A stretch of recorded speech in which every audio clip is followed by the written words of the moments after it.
Kindly place your hands where we can see them."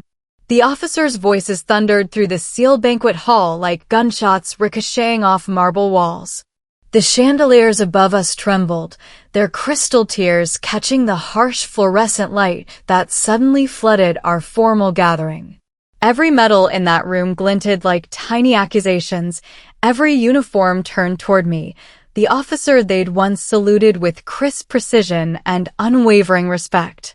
I stood frozen in my full dress uniform, the weight of every ribbon on my chest suddenly feeling like anchors dragging me toward the abyss.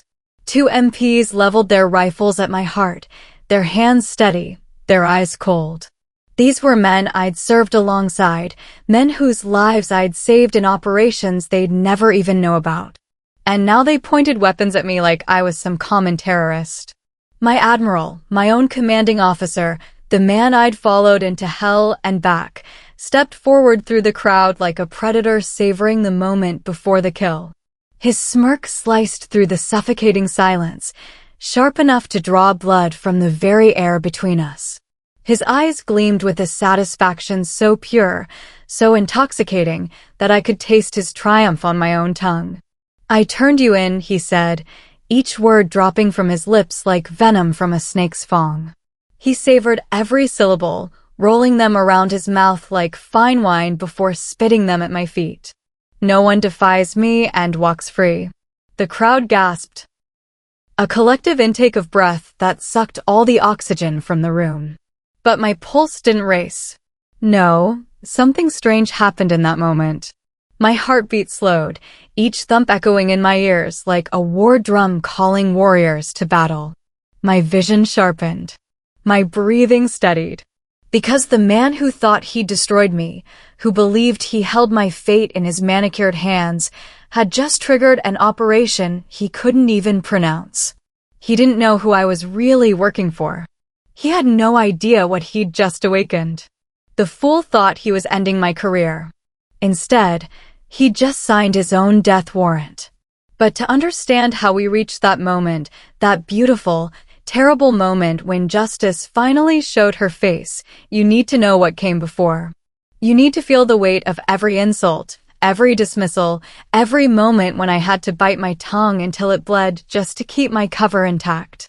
For 8 years, I served under Admiral Marcus von's shadow. 8 years of watching him parade around like some kind of military god while I did the real work in the background. 8 years of enduring his condescending tone, the way he'd speak to me like I was some fresh recruit who'd wandered into the wrong building. Pretty uniform, empty rank, he'd call me, his voice dripping with disdain. The first time he said it, in front of a room full of officers, I felt something die inside me. Not my spirit, never my spirit. But my faith that good men could recognize good soldiers regardless of what package they came in. He had his favorites, of course. Always men.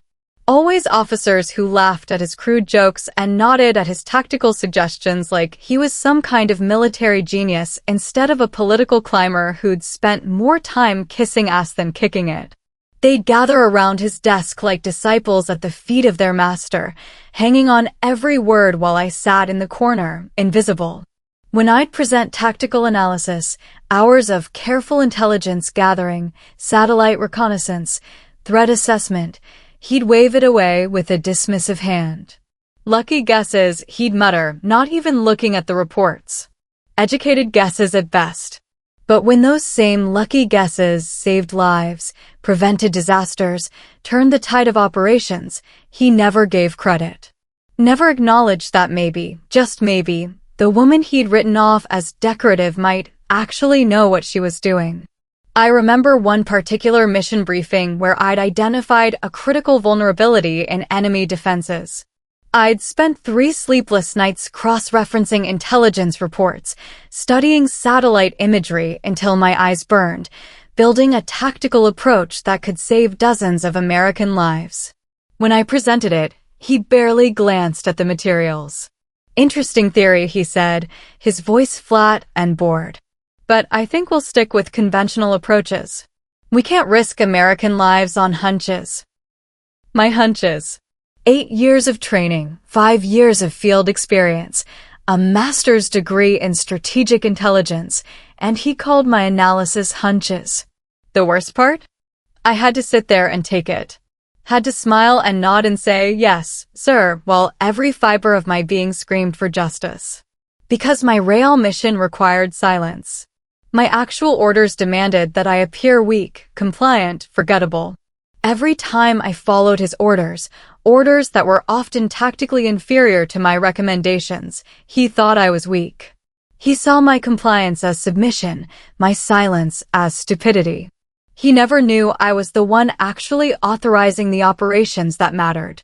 He never suspected that while he played politics in his corner office, I was coordinating real missions that saved real lives. The cruelest irony?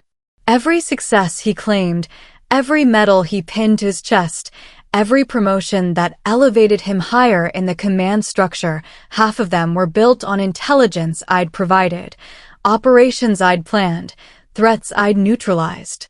And he took credit for all of it while treating me like I was lucky to be allowed in the same building.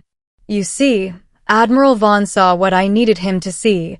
Lieutenant Commander Sarah Mitchell, logistics coordinator, paper pusher, the woman who made sure supplies got where they needed to go and filed reports in triplicate. He saw someone safe, someone controllable, someone who would never threaten his authority or challenge his decisions.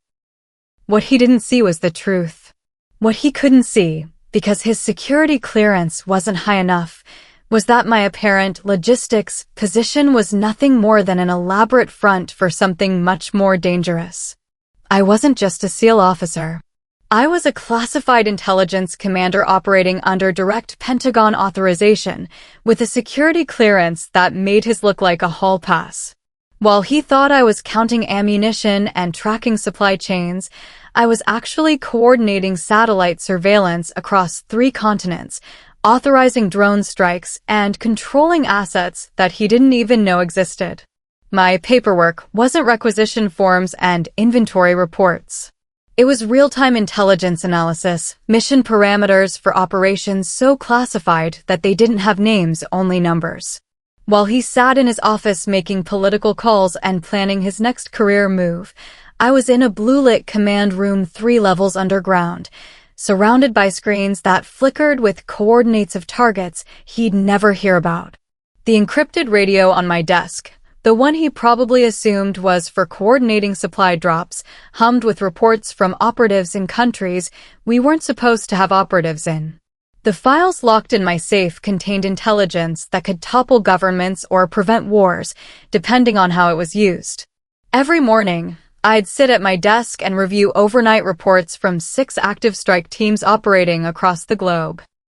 I'd analyze threat assessments, authorize tactical responses, coordinate with international intelligence agencies.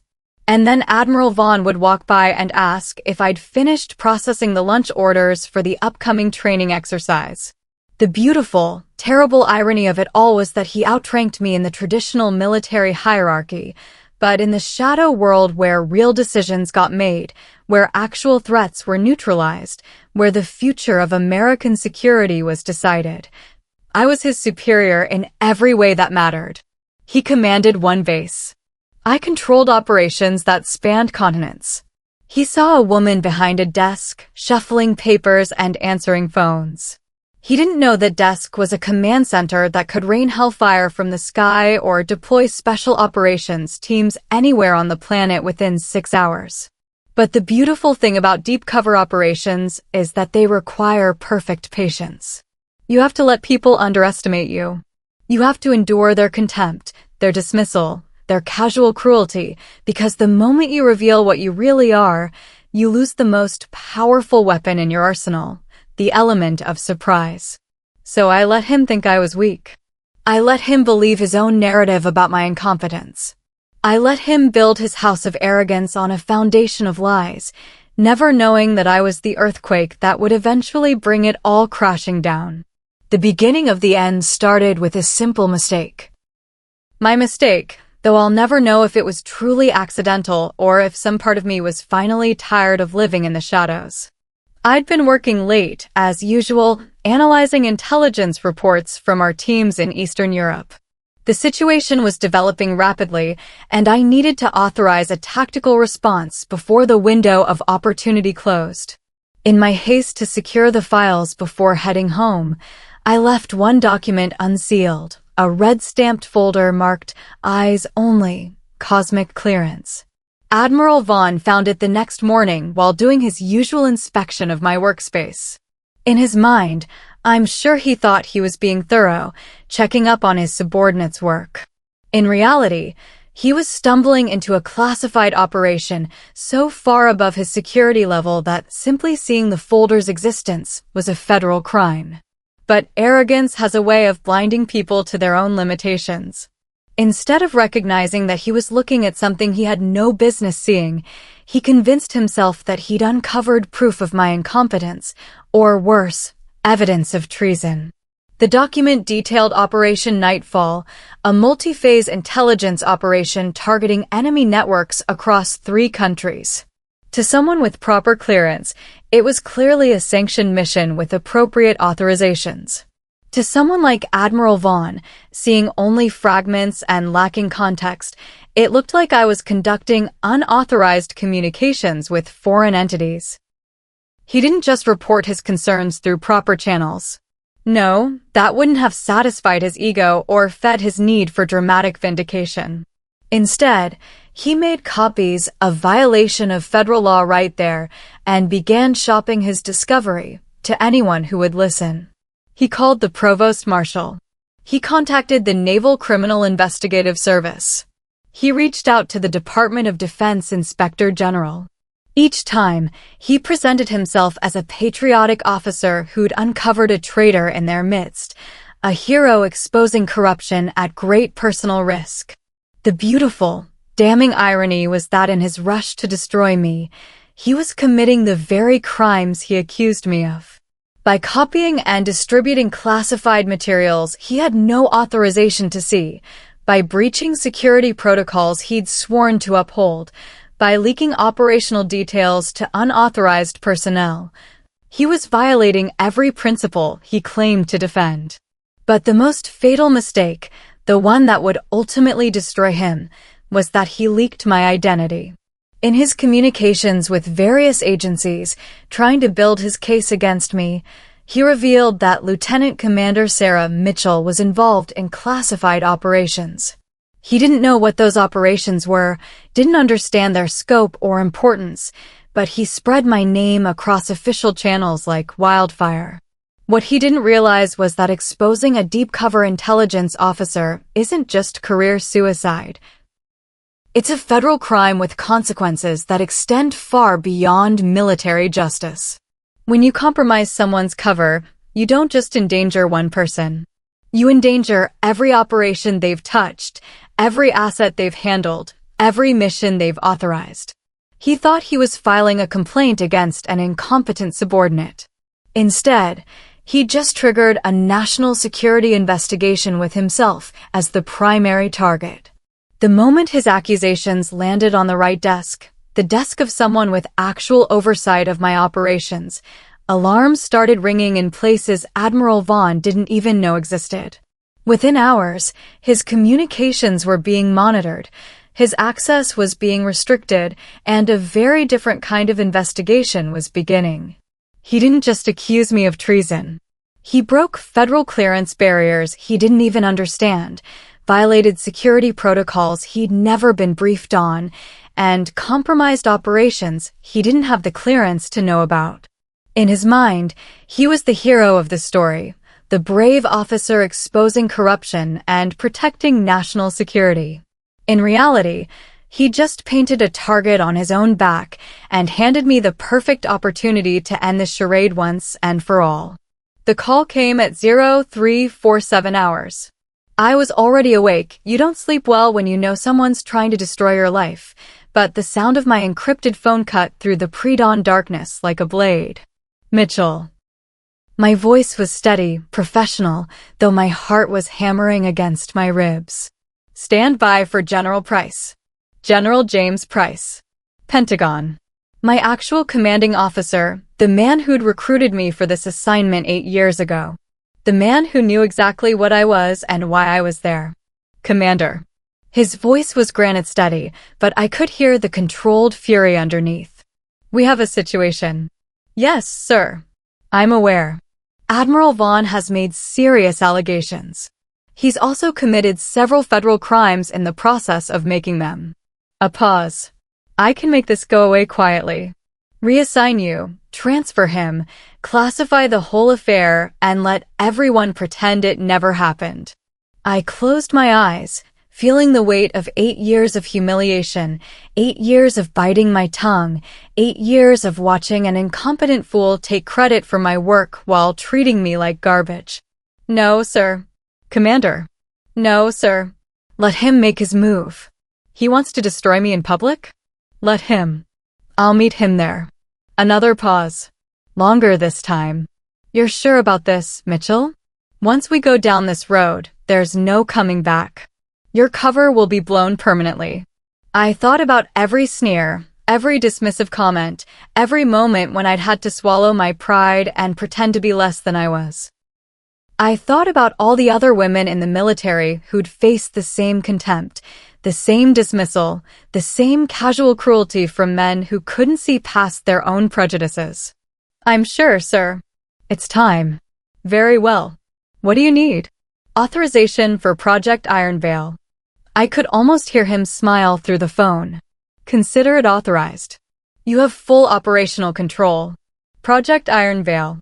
We'd wargamed it as a theoretical exercise, a contingency plan for what to do if my cover was ever compromised in a way that required public exposure rather than quiet extraction.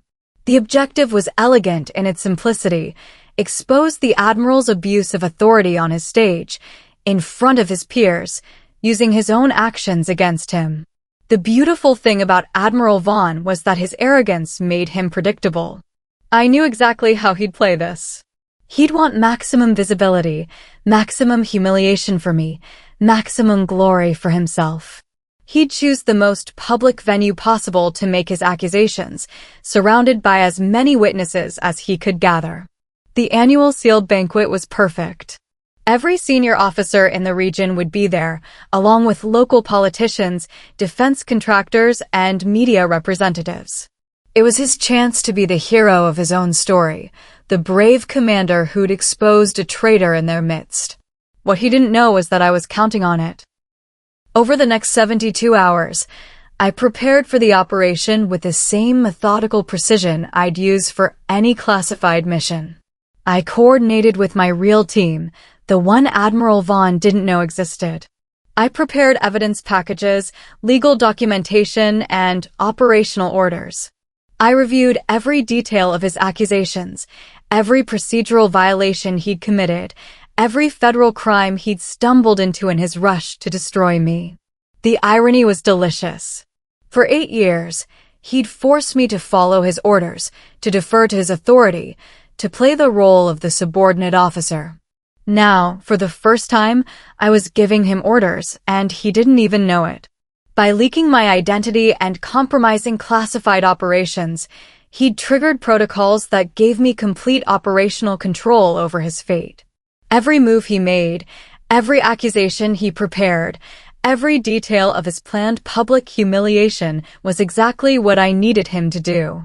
He thought he was setting a trap for me. Instead, he was walking into mine. The beauty of real power, not the artificial authority that comes with rank and position, but the genuine power that comes from competence and authorization, is that it's invisible until the moment you choose to reveal it. For 8 years, I'd hidden my true capabilities, let him see only what he expected to see. But that was about to change. The sealed banquet hall was magnificent that night, filled with the cream of military society. Crystal chandeliers cast warm light over tables adorned with white linens and gleaming silverware. Officers in dress blues mingled with their spouses, their chests heavy with ribbons and medals that told stories of service and sacrifice. The air hummed with conversation and laughter, the easy camaraderie of warriors at peace. I arrived precisely on time, my own uniform immaculate, my bearing calm. I could feel the whispers following me as I moved through the crowd. Word had gotten out that something was going to happen tonight, though most people didn't know exactly what. Admiral Vaughn held court at the head table, surrounded by admirers and sycophants. He looked radiant, practically glowing with anticipation. This was his moment, his chance to be the hero of his own story. Every few minutes, his eyes would find me across the room, and that cruel smirk would play across his lips. He had no idea that I'd spent the last 3 days choreographing every detail of what was about to unfold. The dinner proceeded normally for the first hour. Speeches were made, awards were presented, toasts were raised. I played my part perfectly, the quiet logistics officer, sitting at a middle table, applauding politely, drawing no attention to myself. Then came the moment Admiral Vaughn had been waiting for. He stood, commanding the attention of the entire room with the natural authority that came with his position. The conversations died, all eyes turned toward him, and I could see the satisfaction in his posture as he prepared to deliver what he believed would be the killing blow. "Ladies and gentlemen," he began, his voice carrying easily through the now silent hall. "It gives me no pleasure to announce that we have a serious security concern in our midst tonight." Gasps rippled through the crowd. Heads turned, trying to identify the threat he was referencing. I sat perfectly still, my face composed, my hands folded calmly in my lap. "Lieutenant Commander Sarah Mitchell," he continued, his voice gaining strength as he warmed to his theme, "has been conducting unauthorized communications with foreign entities. She has violated her oath, betrayed her country, and compromised the security of this command." More gasps, louder this time. I could feel hundreds of eyes turning toward me, searching my face for signs of guilt or fear. They found neither. "Therefore," Admiral Vaughn declared, his voice ringing with righteous authority, "I am placing her under arrest for treason against the United States of America." The silence that followed was deafening. Then, slowly, I stood.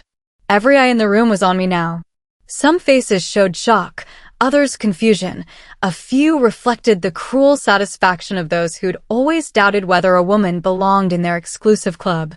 But I wasn't looking at them. I was looking at Admiral Vaughn, seeing the triumph in his eyes, the vindication he'd been craving for 8 long years. "Lieutenant Commander Mitchell," he called out, his voice echoing through the hall, "kindly place your hands where we can see them." The officers nearest me, men who'd served alongside me, who'd trusted me with their lives in training exercises, stepped back as if I'd suddenly become radioactive. 2 MPs appeared from nowhere, their hands on their weapons, their faces grim with duty. I raised my hands slowly, making no sudden movements. The room held its collective breath, waiting to see how this drama would play out. Admiral Vaughn stepped forward through the crowd, moving toward me with the measured pace of a predator approaching wounded prey. His smirk was wider now, more satisfied than I'd ever seen it. "I turned you in," he said, loud enough for everyone to hear, savoring each word like fine wine. "No one defies me and walks free." And that's when everything changed. The main doors to the banquet hall burst open with enough force to rattle the walls. The conversations that had begun to restart died instantly as 6 figures in black suits strode into the room with the kind of purposeful movement that screamed federal authority. They wore encrypted earpieces, carried credentials that gleamed with Department of Defense seals, and moved with the coordinated precision that only came from years of working together. The crowd parted before them like water before a ship's bow. The lead agent, a woman about my age with steel-gray eyes and the bearing of someone accustomed to command, walked directly toward me, never breaking stride, never acknowledging the hundreds of stunned faces tracking her movement. She stopped 3 feet away and snapped to attention with military precision. "Commander," she said, her voice carrying clearly through the silent hall, "orders received. Nightfall is greenlit." The words hit the room like a physical blow. I could see Admiral Vaughn's face changing, his triumphant smirk beginning to falter as the implications of what he was witnessing started to penetrate his consciousness. Slowly, deliberately, I lowered my hands and returned her salute. "Agent Harrison," I replied, my voice steady and calm. "Status report. All assets secured, Commander. Pentagon sends their compliments and requests immediate debrief." The gasps that followed weren't scattered murmurs this time. They were a wave of shock that rolled through the entire assembly. Heads turned, voices began to whisper, and I could see the moment when understanding began to dawn in the faces around me. Admiral Vaughn stood frozen, his mouth slightly open, his eyes darting between me and the federal agents who had just addressed me as their superior. He'd wanted to arrest a soldier. Instead, he'd just witnessed me being saluted by federal agents with security clearances that made his look like a kindergarten hall pass. The look on his face in that moment, the dawning realization that he'd made a catastrophic error, that the woman he'd spent 8 years humiliating was something far more dangerous than he'd ever imagined, was worth every moment of pain I'd endured under his command. Agent Harrison reached into her jacket and produced a leather folder embossed with the seal of the Department of Defense. She opened it with the same crisp efficiency she'd used for her salute and held it out for Admiral Vaughn to see. "Sir," she said, her voice carrying across the silent hall, "Special Agent Harrison, Defense Intelligence Agency. This is a Title 50 jurisdiction override. Your command authority in this matter is void." Admiral Vaughn stared at the credentials like they were written in a foreign language. His face had gone pale, and I could see his hands beginning to tremble slightly as the magnitude of his situation became clear. "I don't understand," he said, his voice smaller now, lacking the booming authority he'd commanded just moments before. "This woman is under arrest for treason. I have evidence." "Sir," Agent Harrison interrupted, her tone respectful but absolutely unyielding, "you have compromised a classified operation and exposed the identity of a deep-cover intelligence officer. You are hereby directed to accompany us for immediate debriefing." The words fell into the silence like stones into still water, sending ripples of shock through the assembled crowd. I could see faces changing as the implications sank in. The logistics coordinator they'd dismissed, the quiet woman they'd barely noticed, was revealed to be something entirely different. 2 more agents flanked Admiral Vaughn, their movements smooth and professional. They weren't rough with him. Federal agents rarely need to be when they're dealing with someone who's just realized how completely they've been outmaneuvered, but their intent was unmistakable. "This is impossible," Admiral Vaughn whispered, his eyes darting around the room as if looking for support, for someone to validate his version of reality. She's just a logistics officer." Agent Harrison's expression didn't change. "Sir, Lieutenant Commander Mitchell operates under deep cover with cosmic-level clearance. She reports directly to Pentagon intelligence and has authorization for operations you don't have the clearance to know about." Each word was like a physical blow, stripping away the foundation of Admiral Vaughn's understanding. For 8 years, he'd built his narrative on the assumption of my incompetence, my subservience, my fundamental inadequacy.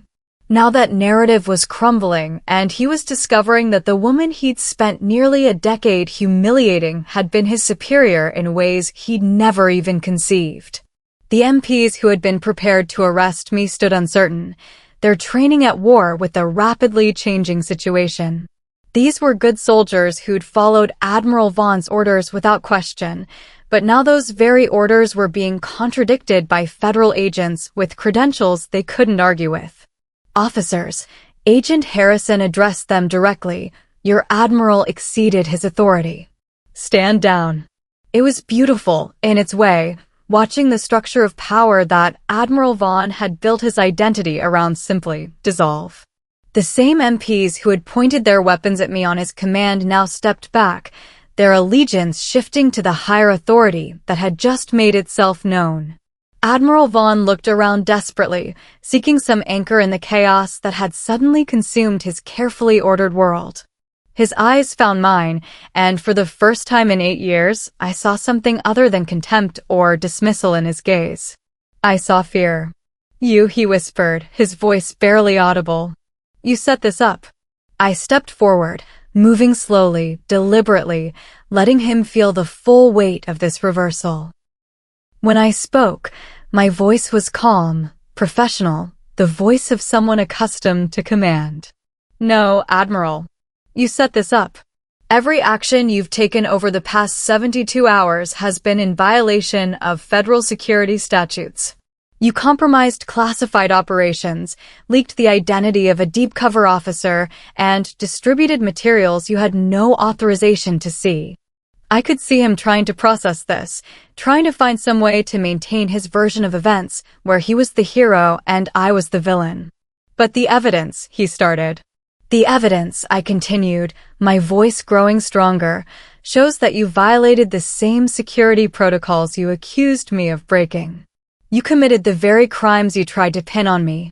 And you did it all in pursuit of a personal vendetta against an officer who was doing exactly what she was supposed to be doing." The room was absolutely silent now, hundreds of witnesses watching the complete dismantling of a man who had seemed untouchable just minutes before. The irony was exquisite. Admiral Vaughn had arranged this public venue to humiliate me, and instead it had become the stage for his own destruction. "Sir," Agent Harrison said, her voice cutting through the tension, "we need to go. Now."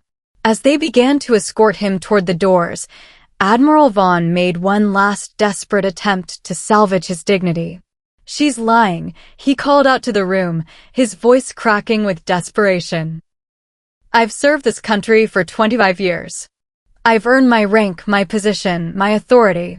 I felt something shift inside me, not satisfaction, exactly, but a kind of quiet closure. For 8 years, I'd listened to him preach about rank and authority, watched him use his position to crush anyone who challenged him, seen him build his sense of self on the degradation of others. "You had a lifetime preaching about rank and power, Admiral," I said, my voice carrying clearly through the silent hall. "But tonight, both turned their backs on you." The federal agents continued their escort, and Admiral Vaughn's protests grew fainter as they moved toward the exit. The crowd parted before them, the same officers who had hung on his every word now unable to meet his eyes. As the doors closed behind them, the silence stretched for several seconds longer. Then, slowly, conversations began to restart, whispered at first, then growing louder as the shock began to wear off and people started to process what they'd just witnessed. I stood in the center of it all, no longer the quiet logistics officer who could be safely ignored. The mask was off, the pretense ended, and for the first time in 8 years, I could stand in a room full of military officers as exactly what I was, not what I'd pretended to be, but what I'd always been. It should have felt like victory. Instead, it felt like relief. The military tribunal convened 3 weeks later in a sterile conference room that smelled of industrial carpet and fluorescent lighting. It was a closed hearing. The classified nature of the operations Admiral Vaughn had compromised meant that most of the proceedings would never see the light of day. I sat in the gallery, no longer required to hide my true identity or pretend to be something I wasn't. The weight of 8 years of deception had lifted from my shoulders, and for the first time in nearly a decade, I could simply be myself. Admiral Vaughn sat at the defendant's table, flanked by military lawyers who looked like they'd rather be anywhere else. The man who had once commanded respect through fear and intimidation now looked smaller somehow, diminished by the knowledge that his entire worldview had been built on a foundation of lies. The charges were read in the dry, precise language of military justice, unauthorized disclosure of classified information, violation of security protocols, abuse of command authority, and conduct unbecoming an officer. Each charge carried the weight of a career destroyed, a legacy erased. The evidence was overwhelming. Every communication he'd made, Every document he'd copied, every protocol he'd violated in his rush to destroy me was documented with the meticulous care that federal investigators bring to cases involving national security. His defense attorney tried to argue that he'd been acting in good faith, that he'd believed he was protecting national security by exposing what he thought was treasonous activity. It was a reasonable argument, the kind that might have carried weight in a civilian court where intent mattered as much as action. But this wasn't a civilian court. This was a military tribunal dealing with violations of security protocols that existed for reasons Admiral Vaughn had never bothered to understand. Good intentions don't excuse the compromise of classified operations. Personal beliefs don't override federal security statutes. The testimony lasted 2 days. Witness after witness took the stand to describe Admiral Vaughn's pattern of behavior, not just toward me, but toward other officers who had fallen afoul of his personal prejudices. The picture that emerged was of a commander who had consistently abused his authority, who had used his position to settle personal scores rather than advance military objectives. One witness particularly stood out, Lieutenant Commander Jessica Torres, a pilot who had served under Admiral Vaughn 3 years earlier. She described how he'd blocked her promotion recommendations, questioned her competence in front of her peers, and created a hostile work environment that had ultimately driven her to request a transfer. He told me I was too emotional to handle combat situations, she testified, her voice steady but tight with controlled anger. This was after I'd completed 12 successful combat missions without incident. When I asked for clarification on his evaluation, he said that women in combat roles were an experiment that hadn't proven successful. Another witness, Commander David Park, described how Admiral Vaughn had retaliated against him for questioning a tactical decision that had ultimately cost American lives. He called it insubordination, Park testified. I called it basic military competence. The plan he insisted on implementing had obvious flaws that any junior officer should have been able to identify. Piece by piece, the testimony built a picture of systematic abuse of authority, of a commander who had prioritized his own ego over military effectiveness and American lives. The revelation that I had been operating under deep cover was almost secondary to the broader pattern of misconduct that the investigation had uncovered. When the verdict was read, Admiral Vaughn stood at attention, his face a mask of controlled desperation. The panel found him guilty on all charges. His rank was revoked, not reduced, not suspended, but stripped entirely. His pension was forfeited. His security clearance was permanently revoked. But the cruelest cut of all was the erasure of his legacy. Every commendation he'd received, every operation he'd claimed credit for, every moment of glory he'd basked in, all of it was reviewed in light of what the investigation had revealed. Many of his supposed achievements were found to be based on work done by subordinates he dismissed or marginalized. His tactical decisions were reassessed and found to be inferior to alternatives proposed by officers he'd ignored. The very legacy he had worshipped, the carefully constructed narrative of his own importance and competence, was systematically dismantled by the same military justice system he had claimed to serve.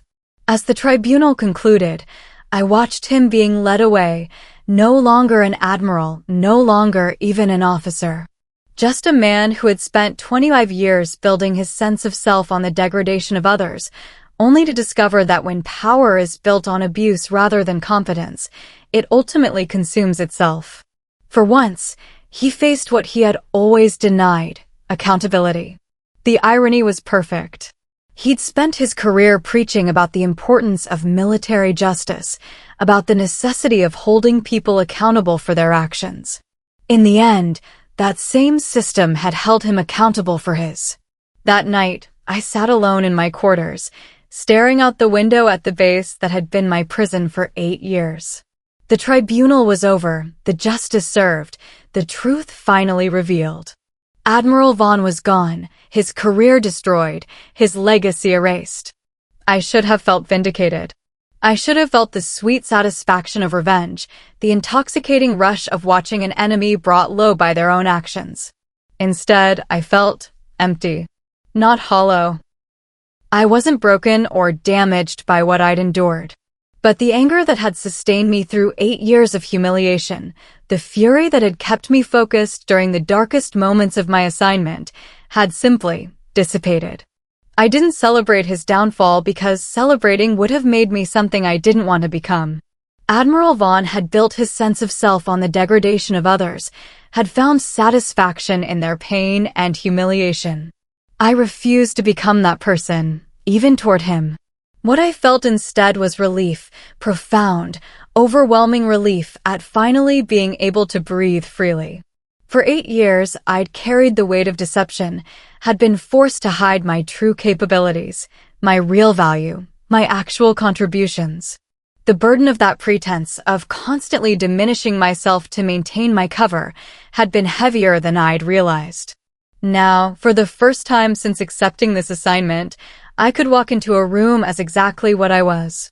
I could speak with my real voice, think with my full intelligence, act with my complete authority. The mask was off permanently, and I would never have to put it back on. The transformation wasn't dramatic or sudden, it was more like emerging from a long tunnel into daylight. Gradually, I began to remember what it felt like to stand at my full height, to meet other officers' eyes as an equal, to contribute to conversations without carefully calculating how much competence I could safely reveal. My new assignment came through official channels 3 days after the tribunal concluded. I was being transferred to Pentagon Intelligence with a promotion to full commander and oversight of counterintelligence operations across 3 theaters. It was the kind of position I'd been qualified for 8 years ago, the natural progression of a career no longer constrained by the requirements of deep cover. But more than the professional recognition, more than the advancement in rank or responsibility, what mattered was the simple freedom to be authentic. To walk into a briefing room and contribute ideas without worrying about appearing too competent. To disagree with a superior's assessment without calculating whether my cover could survive the confrontation. To exist as myself rather than as a carefully constructed persona designed to hide my real value. Admiral Vaughn had taken my reputation to protect his pride, had tried to destroy me to feed his own ego. In the end, his actions had freed me from a prison I hadn't fully realized I'd been living in. He hadn't just failed to destroy me, he'd inadvertently liberated me. The man who had spent 8 years trying to make me smaller had ultimately made me larger than I'd ever been before. By forcing me to hide my capabilities, he'd made me appreciate them. By trying to crush my spirit, he'd made me discover how strong it really was. By attempting to erase my contributions, he'd made me realize how valuable they truly were. I took back my peace to protect my purpose. And my purpose, I realized, had always been larger than his ability to diminish it. As I stand here today, looking back on those 8 years of silence and the moment when truth finally spoke louder than lies, I want you to understand something crucial. This story isn't just about one corrupt admiral and one intelligence officer. It's about every person who has ever been betrayed by someone who used their power to crush your spirit, who dismissed your value because it threatened their sense of importance. If you've ever sat in a meeting and watched someone take credit for your work while you were forced to remain silent, you know this story. If you've ever endured the casual cruelty of someone who mistake authority for competence, who confuse position with worth, you understand the weight I carried for 8 years. If you've ever been told you don't belong, that you're not qualified, that your contributions are lucky guesses or interesting theories by someone whose only qualification is their willingness to diminish others to elevate themselves, then you know why I refuse to let Admiral Vaughn destroy me quietly. The most insidious form of abuse isn't physical violence. It's the systematic erosion of your sense of self-worth, the careful campaign to make you believe that you are less than you are, that your contributions don't matter, that your voice doesn't deserve to be heard. For 8 years, I endured that abuse because my mission required it. But most people don't have to endure it. Most people have choices that I didn't have. Yet, too many of us choose silence not because we have to, but because we've been conditioned to believe that speaking up is futile, that challenging authority is pointless, that the system will never hold powerful people accountable for their actions. I'm here to tell you that's a lie. The system held Admiral Vaughn accountable because enough people finally spoke up, because the truth was documented and preserved, because when the moment came, justice had the tools it needed to act. But that only happened because people chose to speak truth to power instead of accepting abuse as the natural order of things. Remember, silence isn't weakness and obedience isn't loyalty. Sometimes, strength means letting the truth speak for you.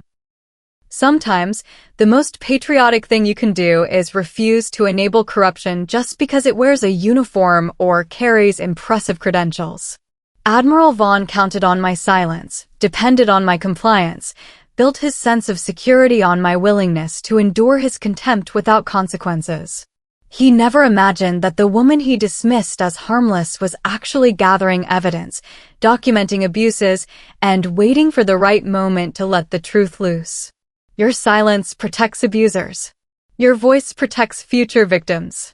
Every time you speak up against injustice, every time you refuse to accept abuse as normal, every time you document misconduct and report it through proper channels, you make it a little bit harder for the next Admiral Vaughn to destroy the next Sarah Mitchell. This community, this brotherhood and sisterhood of people who refuse to let power corrupt those who wield it, is built on the understanding that real strength isn't about dominating others. Real strength is about protecting those who can't protect themselves, about standing up for what's right even when it costs you something, about choosing justice over convenience.